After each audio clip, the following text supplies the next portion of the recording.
I'm Dr. Aaron Lewis, and I'm sitting here with an amazing soul, Laura Brennan Ballet, and and she's the author of a book that's going to be coming out real soon, called The Science of Empowerment, and I've got an opportunity to read it through more than one time, and I've got a lot of questions, but I can only ask one in this session, that because I think we'll have enough time to deal with this one, and then we'll come back for some other sessions and deal with other questions. But even just in the climate that we're in all over the world right now, one of the things that I've noticed is really a rise in negative energy.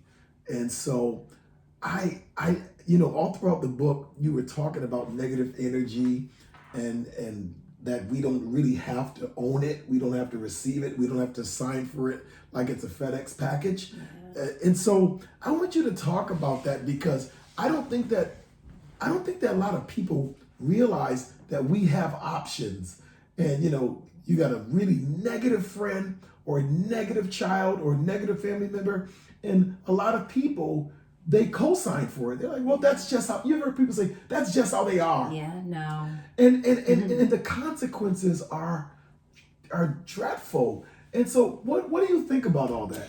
So I remember I wrote something about how we sign contracts without even really Right. being aware of what we're Right. signing, and we look at our partners or our children or our work environments, and we just assume we have to accept that, and we don't, not at all. So for me, there's two fields, right? Quantum fields of energy Right. on the globe. It's negative and positive. So I don't understand why people choose negative of anything. And like we were talking before, we certainly understand having a negative day, a down day. We get frustrated, we get scared, we get lonely, just life. Look at this forced change that we've all been put into. So there's moments that come in that we certainly all can understand what negativity is. What separates those of us who live in negativity and those of us that can transfer over to positivity is where the science of empowerment comes in. Okay. It gives us a gateway, a pathway, a set of skills to understand the one thing, that if we are willing, we can let go of all things negative. All things negative. We have, as you just said, options. We don't have to stay in the framework of negativity. Okay, but then what about this one? I got one for you. Okay. How about relationships, right? You marry a negative dude or a negative dudette, right? Yeah. A guy or a girl. Yeah. You're stuck, right? For the rest of your life, you co-sign for negativity. They're getting worse. They're unhappy. There was a movie that I saw with Denzel Washington called Fences. Okay. And the whole movie, it was a great movie because Denzel's he's an amazing actor. Right. But the whole movie was about this dude who pretty much worked all the time, and he was unhappy, and then he was unhappy with his wife. He had a girlfriend, he got her pregnant, the wife ended up taking care of the child, and he still wasn't happy, even though his wife accepted his child from another woman. Nothing made him happy. He was just an unhappy guy. He hated his kid. That went off to the military, came back, he wasn't proud of him. He was just a miserable wreck. But his wife didn't think she had any options. So have you lived long enough to see somebody in a screwed up relationship? Yeah. And so yes, talk of about course. that. So movies are movies, right? But they imitate life all the time, which is why we love movies and we love art and we love theater and we love music, because some part of us sinks into the texture and the flavors of the messaging, right? So we all can understand maybe aspects of something like that. No one is stuck. The idea of someone's mind thinking that I'm stuck, okay, so that's where you would have to start. No one is stuck, certainly not in the free world. Gotcha. We are not stuck. We may feel that we don't have opportunity or options to get out, but there's always someone. There's always a church leader or someone in the community that you can reach out to say, I don't know how to remove myself from this situation, but I need to. It comes down to willingness. What are you willing to do about your present real-time life? But think about that's good, because you brought up an amazing point that there's and I've heard people say that that there's always someone, right? It's almost like, however you want to phrase it, God, universe, spirit brings people into your life and across your path. What about the person who wants to live in that woe is me? It can't get worse than this. This is how, I was born with the wrong father. I was born with the wrong mother, right? I mean, I think at the end of the day that everybody has a story, but why do some people live there in that negativity rather than, divorcing themselves from negativity and moving forward? Like, what is that about? So I think there's a few things. Definitely upbringing, definitely programming. Wow. Okay. Yeah. Okay. Without a doubt, upbringing and programming are two set things. So even if you take two people, 5-year-old kids, and one grows up with a mom and a dad and just, a bicycle and lives out in the country and life is pretty easy and becomes a cheerleader or basketball player and goes on to school and, that type. Someone else grows up and maybe the mother abandoned or the father was an alcoholic or someone was abused sexually, physically, mentally, emotionally. It is going to have an impact on the neuronal pathways in the brain. It's going to cross-wire the way that the brain functions. So we're going to naturally, energetically attract similar experiences because consciousness is here to evolve. No matter how you look at it, it is here to evolve. Right. And so let's say my father was an alcoholic, beat me up, and abandoned me. I guarantee you I am going to pull in men throughout my life that are going to have similar characteristics, if not mirror that experience, until something inside of me rises up and says, no more. No more. No more, because I am a powerful human being. Right. I am a child of, if you want to say a child of God, a child of the galaxies, a child of gods. We all have different philosophies and different points of where we relate to our origin of beginning, but there is some type of presence that feeds through the currents of this life. There is. Look out in a yard. Look at even a beautiful inner city and all the happenings. There is something beyond that mentality of stagnation. And I know that there are stories of women that went underground and found tunnels and pathways to a shelter with nothing but the clothes on their back. My mom personally had a paper bag and a few dolls that her mom made when my grandmother passed away and was put into my uncle and my aunt's environment with a paper bag at 10 years old. And she turned out to be one hell of an amazing human being. Wow. State of mind, state of choice. No one is locked into a particular mindset. What are you willing to do? It's that simple. And you have what it takes. Now, you may not have the ability to reach deep down and have a skill set or a toolbox right now of things to rely on.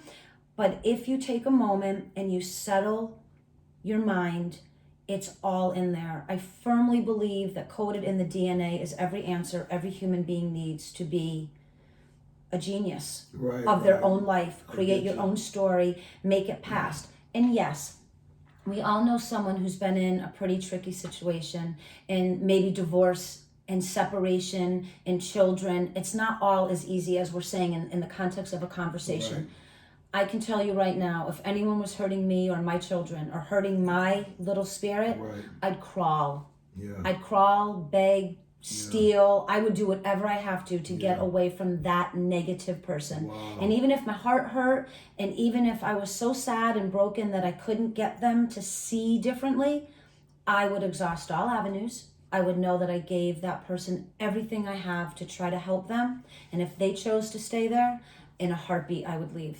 I would not let someone else bring me down. Wow, this is powerful. Let me digress just for a second, because you said something so important. So obviously, I'm not a woman. I'm a man, right? You're a manly man, I'm a Dr. manly Lewis. man, right?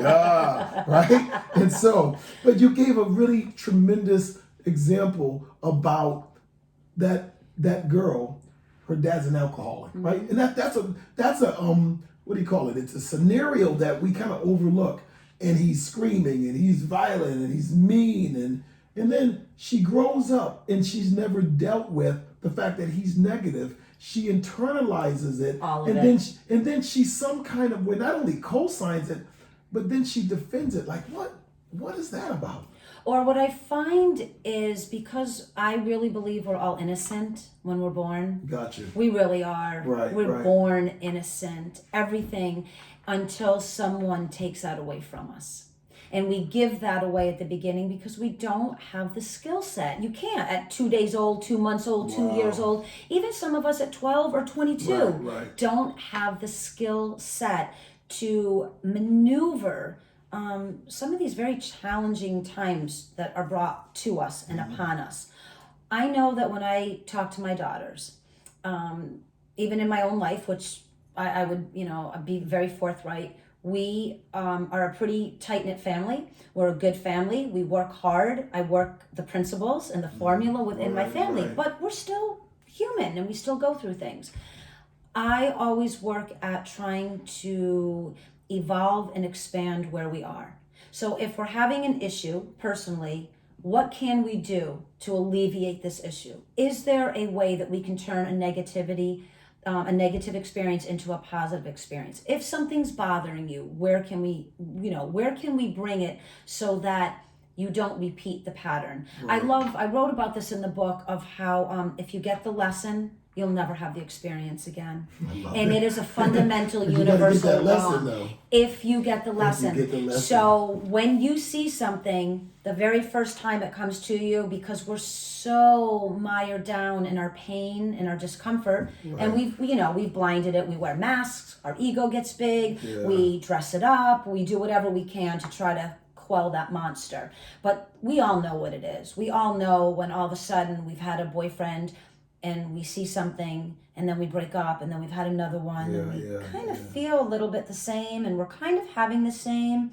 That's the universe knocking on your door. Wow. That's the universe saying, I'm here not to hurt you, to teach you to grow, to teach you to expand. That's all it is. And when you understand that challenges, frustrations, negativity is only in place to help you evolve, it becomes very easy to let go of negativity.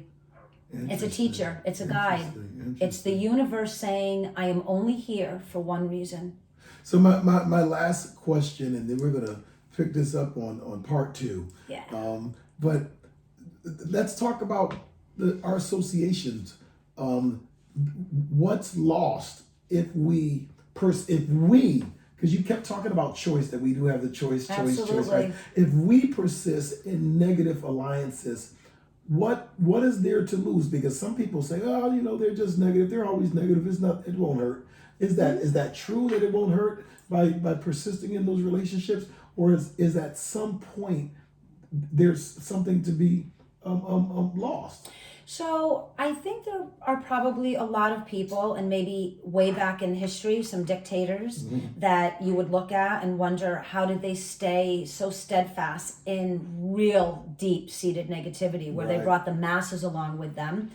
And they died in negative ways. Yeah, like Stalin and Hitler. Exactly, Mussolini, too. I was there, exactly. Right? So, but different times, different energetic construct of where the worlds are now. We are developing, we are expanding, we are evolving. Things are getting a bit kinder and more gentle, even though we still see a lot of focus on that in opposition. I feel, again, it comes down to each individual. You connect somehow to someone, a friend, a client, a business associate, you fall in love with someone, and you see the red flags, old school red flag warnings. Yeah, absolutely. You have to be able to say no thank you, and not feel guilty about it. Don't get upset about it. Just know that my purpose on this earth right now, real time, we have maybe 100 years if we're so blessed. But that's easy for you and me to say, because we're a little bit older than 20. You look 20, but you're a little bit older than 20, and so am I. I look like I'm 18, right? Yeah. And so how about the person who I mean, the scenario that you gave, they got that dad who was negative. That's Yep. all they saw. He was violent. He was Yep. screaming. He was cursing. He was drinking. Read books, build an internal library of knowledge, read, So you're study. saying don't make an excuse for yourself to let Heck this be your no. entire world. So if you want your story to be, hi, I am excuses. How do you do? Wow. Or would you like your story to be, I am excuses. I love Yes. that. Look at No. I'm excuses. Wow. no, and that's what, so I would be, hi, how do you do? I'm Yeah, excuses. I'm Nice excuses. to meet you. Wow. Okay, and wow. no. It just doesn't Read, happen. study, look at all the podcasts, look at interviews, go to YouTube, search. There is an entire beautiful blue jewel floating in the middle of the stars. It is filled with knowledge and power to empower the consciousness to expand and evolve. There is no time for excuses anymore. None. There is material and information out there, guidance, spiritual, motivational, inspirational.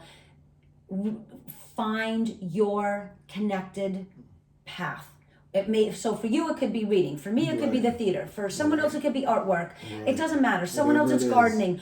Go find it. Find your path. Use your time to become a master of knowledge and change, and find what works for you, and let no one and nothing define that process. So even right now, if I was in a really bad relationship, Right. and even if I put myself together and I had all this knowledge, but when we shut the camera off, I was still dealing with something, I would deal with it. I'd find my way away from negativity. Wow. And I'd go into all things positive, because I've seen what both worlds are, and why would I choose anything but positive experiences? Absolutely. Well, you heard it from the author, and you got to go out and get the book. It's going to be coming out in a few weeks, Science of Empowerment, and so that you can be this, I call it centered person, that the book is even more than just being centered. You just got to go get it. I'm not giving you any freebies here. You just got to go get it yourself. Thank you.